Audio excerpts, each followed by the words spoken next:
How do we defeat the devil? How do we do it?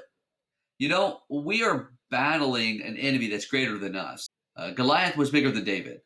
David had to tap into a strength that was greater than him, and that is the Lord.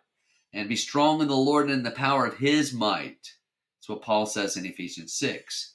God, everything that he orders and ordains, Satan opposes.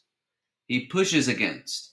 And I love Charlie Kirk's words on God's order and how Satan is trying to attack everything he can that was instituted in Genesis 1 through 11, Genesis 1 through 6. Let's take a listen to what Charlie has to say. God created the heavens and the earth, and then he separated and he made sense. He made order out of chaos.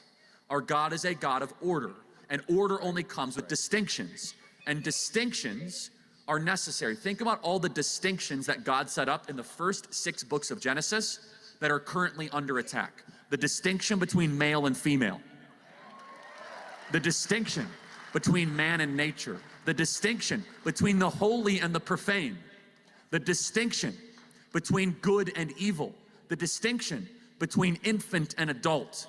These distinctions have always been what Western civilization were built upon, but it is Satan's goal to blur and eventually destroy those distinctions, because those distinctions of which we get order, and if you do not have that order, then you have the closest thing to satanic chaos here in our country. Charlie Kirk was saying, hey, listen, how do you fight against the devil that is pushing and destroying every bit of foundation that he possibly can?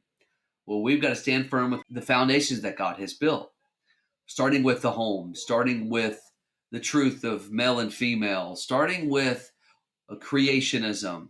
These are the foundations of Christian doctrine. These are the foundations of our Christian faith and our belief in God and the God of the Bible.